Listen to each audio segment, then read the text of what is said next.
well played. Great pressure to force the... And De Bruyne! He started here. He's going for goal! Here. And there's the shot! আসসালামু আলাইকুম, কি অবস্থা, কেমন আছেন সবাই? আরও একটি নতুন ভিডিওতে আপনাদের স্বাগতম। নতুন বছর উপলক্ষে গেমে একটা শো টাইম বক্স এসেছে, নিউ ইয়ার গিফট। প্যাকে 3টা কার্ড আছে, যে কোনো একটা নেওয়া যাবে। আমি অ্যাটাকিং মিড খেলার জন্য কেভিন ডি ব্রুইনাকে নেব। কে কোন কার্ড নেবেন অবশ্যই কমেন্টে জানাবেন।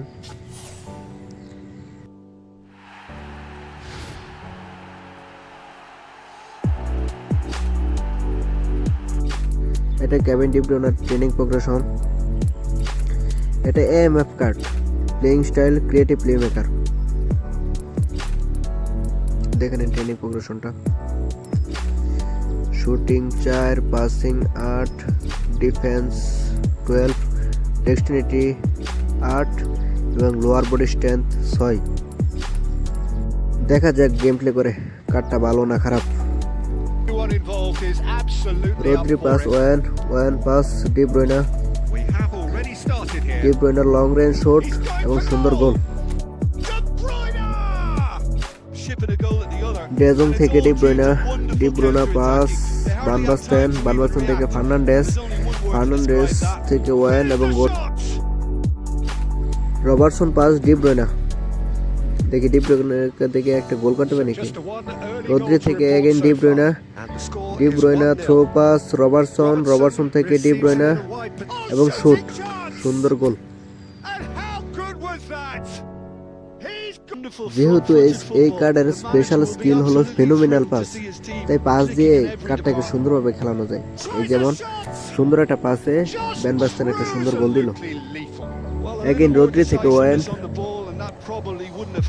থেকে থ্রু পাসে ডি ব্রুইনা এবং শুট, সুন্দর গোল।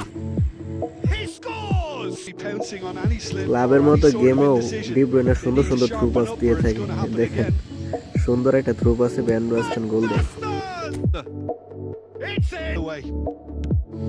কার্ডটা সব দিক থেকে সুন্দর পারফর্ম করলেও লং রেঞ্জ শুটে কার্ডটা থেকে আমি সুন্দর পারফর্ম পাইনি। আমার অনেকটি বল গোল বারের উপর দিয়ে চলে গেছে। Again long range shoot miss. Long range থেকে কার্ডটা তেমন পারফর্ম করতে পারেনি।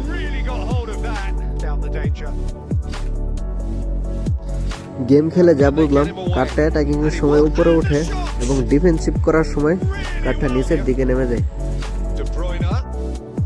কিন্তু লং রেঞ্জের ক্ষেত্রে কার্ডটা থেকে আমি অতটাও ভালো পারফর্ম পাইনি। লং রেঞ্জে কার্ডটা খুবই দুর্বল। মোট কথা হলো ফ্রি কার্ড হিসেবে কার্ড তিনটাই মোটামুটি ভালো আছে, মোটামুটি ভালো পারফরমেন্স আশা করা যায়।